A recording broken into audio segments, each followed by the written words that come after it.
सबसे पहले आपको उन खबरों के बारे में हम बताएंगे जिनका असर आपके हमारे जिंदगी पर पड़ता है। हम जिस देश का हिस्सा हैं उसमें लोकतंत्र की स्थापना के लिए एक ही मौका आपके हमारे पास होता है, वो है चुनाव में अपने वोट से जनता का जवाब सरकार और विपक्ष के लोगों तक पहुंचाने का। और इसी पर अगर कोई प्रहार करे, चोट करे, तो आप इसे क्या कहेंगे? और कुछ ऐसा ही होता दिखाई पड़ा छत्तीसगढ़। पहले प्रहार और फिर पलायन, ये क्या नीति है राहुल गांधी की? यह सीधा आरोप लगाया छत्तीसगढ़ के डिप्टी सीएम अरुण साव ने। सवाल भी उन्हीं का है। राहुल ने बात इलेक्शन कमीशन की छेड़ी, कार्यशैली पर सवाल उठाए, आरोप लगाए, मुद्दे बनाए, लेकिन जब आयोग ने बुलाया बातचीत के लिए तो वो पीछे क्यों हटे? सीधे राहुल गांधी पर यह आरोप था तो पूरी ताकत से कांग्रेस ने भी पलटवार किया। दिन भर इन सब को लेकर पॉलिटिकल गलियारों से क्या क्या निकला है, देखिए जरा। बीजेपी का सीधा प्रहार, रणछोड़ हैं राहुल। मुद्दे उठाकर पलट जाना, संवैधानिक सिस्टम पर सवाल उठाना कांग्रेस की आदत।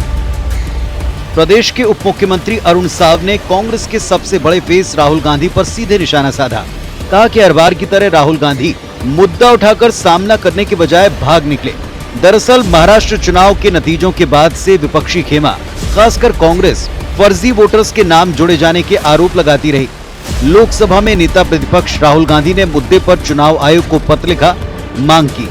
जवाब में 12 जून को चुनाव आयोग ने राहुल गांधी को सीधी चर्चा के लिए आने कहा, लेकिन राहुल ने आयोग जाकर चर्चा के बजाय आयोग को पत्र लिखकर मतदाताओं की डिजिटल सूची और चुनाव की वीडियोग्राफी का फुटेज मांगा।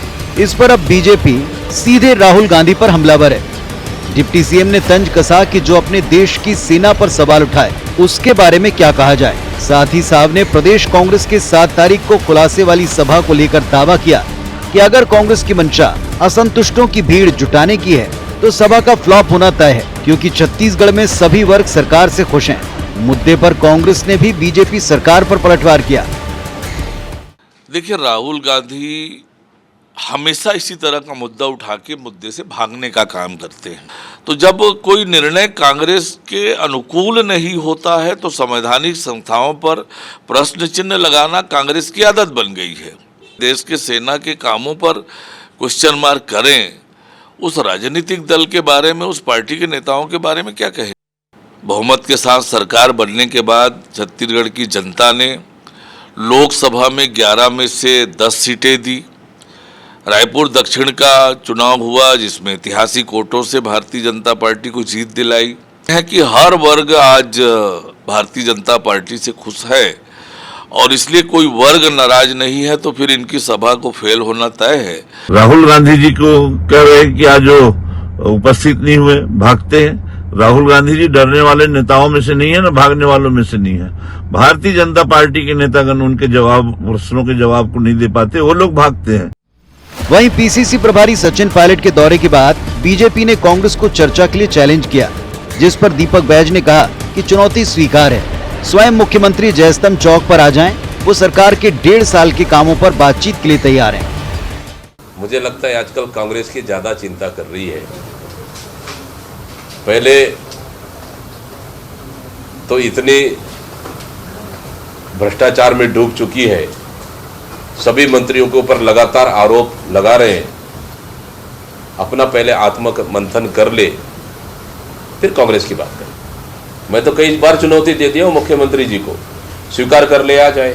बहुत ज्यादा रिपोर्ट कार्ड या काम के बारे में किसी को चर्चा करना है तो आपके माध्यम से खुली चुनौती है कि कोई भी एक नेता कांग्रेस का आ जाए, जयस्तंभ चौक पर आ जाए, राजीव भवन के अंदर बैठकर हम चर्चा कर लेंगे, इसके लिए हम तैयार हैं। कुल मिलाकर बीजेपी ने कांग्रेस को संवैधानिक संस्थाओं को बदनाम करने पर चौतरफा घेरा है। बीजेपी का सीधा आरोप है कि बार बार चुनाव आयोग को ब्लेम करने वाले राहुल गांधी आयोग के बुलावे पर सामना नहीं कर पा रहे। निशाने पर राहुल हैं तो कांग्रेस भी पूरी ताकत से डिफेंड करने में जुटी है। अब सवाल है, क्या वाकई राहुल ललकार कर, चैलेंज देकर मैदान छोड़ने वाले नेता हैं? Bureau report, IBC 24। अब ये तो तय है, जैसा हमने आपको शुरू में कहा, कि ये मुद्दा वाकई बहुत गंभीर है। हर एक इलेक्शन के बाद ईवीएम पर, हर एक इलेक्शन के बाद इलेक्ट्रॉनिक वोटिंग मशीन के साथ लगी वीवीपैट पर, हर एक मतदान के बाद मतदान में कितने लोगों ने हिस्सा लिया, क्या वे सब सच थे, ठीक थे, सही थे, इन सारी बातों को लेकर प्रश्न अगर एक बार में खत्म हो जाए तो बेहतर है, क्योंकि एक के बाद दूसरा, दूसरे के बाद तीसरा चुनाव सिर पर होता है और ऐसा इस मामले पर भी हो रहा है। सीधी सी बात है कि जो आपने सवाल उठाए हैं, क्या उन सवालों के पक्ष में आपके पास वाकई तथ्य हैं, तर्क हैं? आप जाएंगे, सामना करेंगे, कन्फ्रंट करेंगे, जवाब देंगे, या इस पर वाकई सियासी तौर पर आप हथियार का इस्तेमाल करते हैं और फिर वहां से निकल पड़ते हैं? अब ये सवाल तो डाल दिया, अब देखते हैं इसका उत्तर क्या मिलता। वैसे एक तरफ महाराष्ट्र चुनाव नतीजों के बाद अभी भी राहुल गांधी सवाल ही उठा रहे हैं, आयोग जो उनको बुलाकर पूछना चाहता उसका सामना नहीं कर रहे, डेटा मांगकर आयोग की कार्यशैली पर शंकाओं को जन्म देकर अभी भी इसके जवाब नहीं लिए जा रहे। तो दूसरी तरफ पश्चिम बंगाल के मुख्यमंत्री ममता बनर्जी ने भी पड़ोसी राज्य बिहार के आगामी विधानसभा चुनाव से पहले आयोग और केंद्र पर गंभीर सवाल दागा। कहा कि बिहार इलेक्शन के बहाने पूरे देश में एनआरसी लागू करने की तैयारी है और यह लोकतंत्र के लिए खतरनाक है, अलार्मिंग है। उन्होंने बाकी दलों से भी कहा कि जागिए, चेतिए और इस पर अभी से अपनी बात रखें।